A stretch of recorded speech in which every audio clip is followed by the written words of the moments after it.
कि संविधान को कैसे बदला जाता है, उसकी एक रूपरेखा यहाँ से तैयार हुई है कि उस समुदाय को छोड़ दिया जाए और अलग उन्हें, जैसे पहले दलितों को गांव के किनारे अलग जोड़ के किनारे रखा जाता था, वो प्रक्रिया शुरू हो गई है। दुर्भाग्य की बात देखिए, मैं किसी जाति की बात नहीं कर रहा हूँ, वो विधायक भी शूद्र हैं, वो ओबीसी कैटेगरी से आते हैं, तो इतना समझ उनको होनी चाहिए कि वो क्या कह रहे हैं। और मैं तो इस बात को भी नहीं कहता कि आप किस पार्टी से हैं या नहीं हैं, लेकिन आप उस क्षेत्र के राजा हैं। उन्होंने कितनी बार लेटर लिखे, कहा उनसे कि भाई आप जो है हमारा इस समस्या का निवारण करें, जिससे कि समस्या हल हो और हमें बराबरी का अधिकार मिले।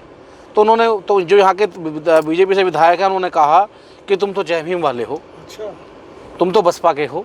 आज इस गांव में 2-2, 3-3 शमशान घाट हैं, जब ऑलरेडी पहले से ही एक शमशान घाट मौजूद था, तो स्पेशली दलितों का शमशान घाट क्यों बनवाया गया?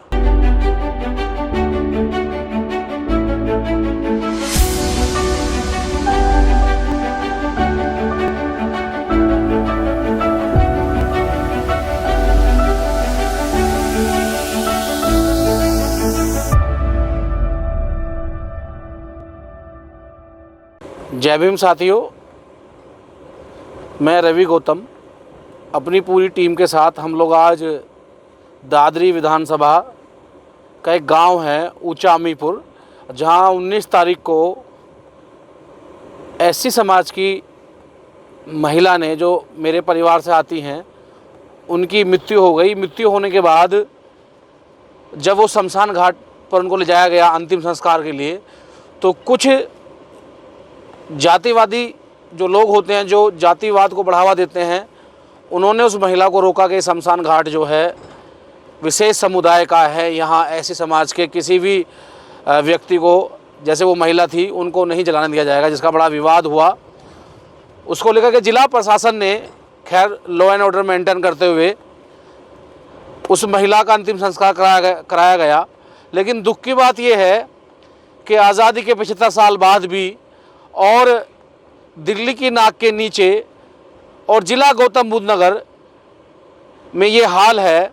तो आप ये सोचिए कि आज जो दिल्ली से 1000, 2-2 1500 किलोमीटर दूर, जहाँ ना मीडिया होती है, जहाँ प्रशासन के लोग 5-5 दिन बाद पहुँचते हैं, वहाँ क्या हाल होता होगा। तो पीड़ा होती है, दर्द होता है। और मैं अभी पीड़ित परिवार से मिलकर निकला हूँ। मैंने जब पीड़ित परिवार से बात की तो मैंने देखा कि जहां प्रशासन को सख्त रवैया अपनाते हुए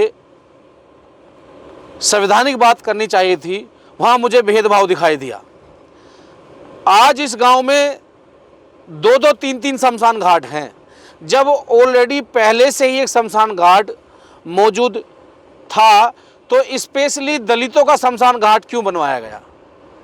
क्या ये जिला गौतम बुद्ध नगर के कमिश्नर का फेलियर नहीं है, डीएम का फेलियर नहीं है कि आप जाति प्रथाओं को बढ़ावा नहीं दे रहे? जब वहाँ शमशान घाट है और आपने उस महिला को वहाँ अंतिम संस्कार कराया, तो जिला प्रशासन को कहना चाहिए था कि जिन लोगों ने ये जातिवादी फैलाने का काम किया, इनको जेल भेजा जाए, जो भेजना चाहिए था। और कोई नया शमशान घाट आवंटन नहीं किया जाएगा और उसी शमशान घाट में सभी के अंतिम संस्कार होंगे, जो हमारा संविधान कहता है, जो मानवता कहती है। ये कोई सीरिया नहीं है। हम कोई ऐसे लोकतंत्र में नहीं रहते जहां एक समान ना हो। ये देश का वो लोकतंत्र है जहां सेकुलर शब्द कहा जाता है। तो मुझे तो बड़ी पीड़ा हुई और दुख हुआ कि आज वहाँ 2-2, 3-3 शमशान घाट हैं, यानी कि हर बिरादरी के अलग अलग शमशान घाट हैं। अगर बांटना ही है तो मैं तो ये कहूँगा, फिर तो हमारे डीएम बांट दिए जाएं कि दलितों का डीएम ये होगा, दलितों का एसडीएम ये होगा, इनकी तहसील अलग होगी, इनका जिला अस्पताल अलग होगा।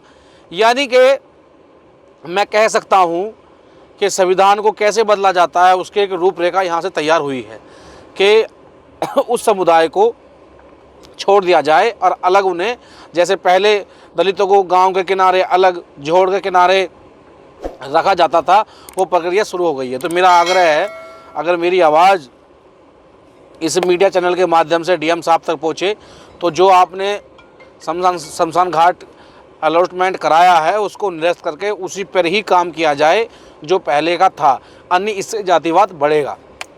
अच्छा रवि भाई, आपने परिवार के लोगों से बात किया है, तो परिवार के लोग क्या चाहते हैं? देखो, जहाँ वो बेचारे परिवार के लोग संख्या में कम हैं और वो बेचारे बड़े मेहनत मजदूरी करके अपना पेट पालते हैं, वो उन लोगों की तरह साहूकार नहीं हैं, इतने सक्षम नहीं हैं तो वो किसी लड़ाई को लड़ सके। यहाँ तक कि संवैधानिक लड़ाई लड़ने के लिए भी वो बेचारे परिवार के लोग कब डीएम के पास जाएंगे, कितनी बार जाएंगे, कितनी बार वो थाना यहाँ से 10-15 किलोमीटर दूर है वहाँ तक जाएंगे।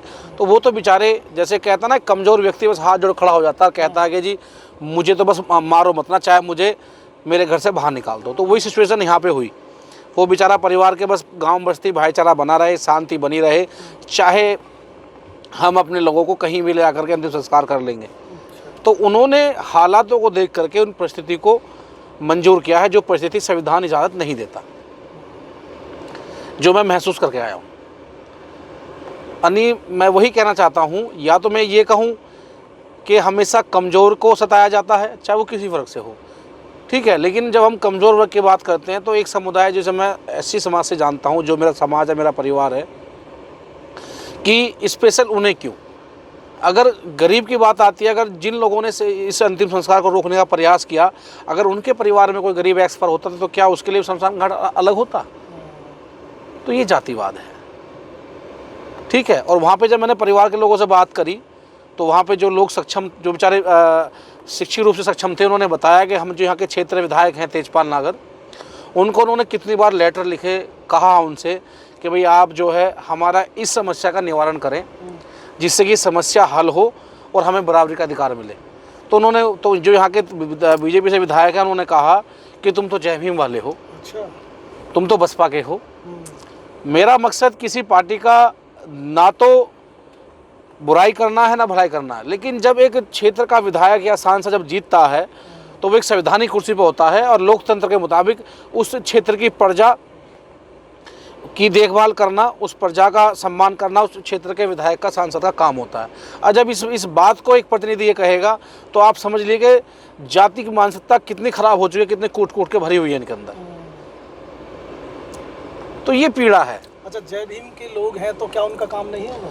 ये कहा उन्होंने कि भाई जो जय भीम, उनका काम नहीं होगा, मतलब एक पार्टी का नाम रख दिया कि भाई वो बसपा के लोग हैं। यार देखो, वोट का एक अलग मकसद हो सकता है, लेकिन अगर वो जय भीम वाले लोग हैं तो आप उसी जय भीम को अगर आप जय भीम एक समुदाय पे रखते हैं या बाबा साहब पे रखते हैं तो ये वही बाबा साहब है जहाँ इस देश के मौजूदा प्रधानमंत्री एक बार नहीं 1000 बार संविधान के सामने झुकते हैं।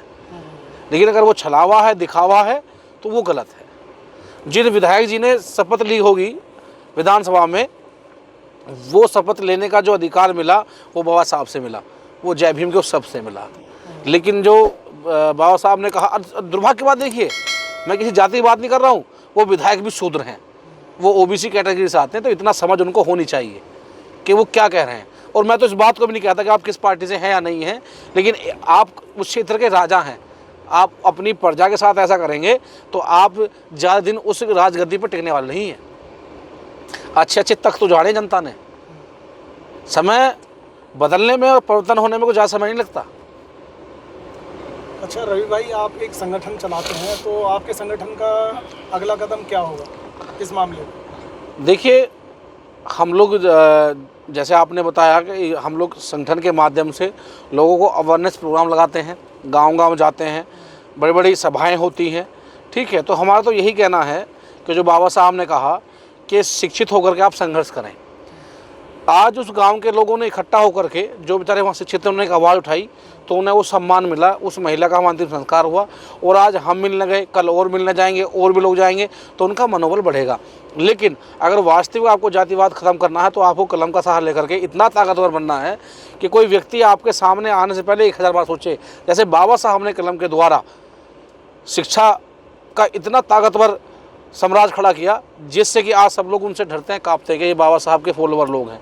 तो उसी प्रकार से अगर ये जातिवाद ख़त्म करना होगा तो उन लोगों को शिक्षा ग्रहण करनी पड़ेगी जो इस जातिवाद से लड़ते हैं। उसी के साथ साथ जिस वर्ग को आज उन्होंने कहा कि भाई तुम तो जय भीम वाले लोग हो, उन लोगों को पढ़ लिख कर डॉक्टर, इंजीनियर, IAS, IPS बनना है, जब वो वहाँ शहर में जाएंगे, जब वो खुद जिले चलाएंगे, तो जो इस बात से पीड़ित होता है वो उन घटनाओं पर जाकर काम करेंगे, तो उन्हें एहसास होगा कि हम लोग भी इन घटनाओं से निकल कर आए हैं, जिससे कि कोई और व्यक्ति इस घटना का शिकार ना हो। तो इसका एक मात्र एक रास्ता है और एक मूल मंत्र है शिक्षा।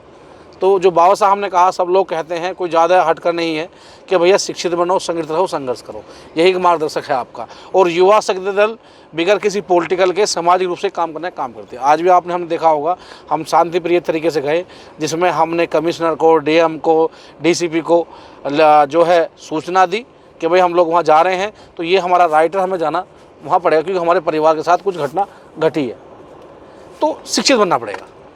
धन्यवाद। जय भीम। देखते रहिए नीलकमल टीवी।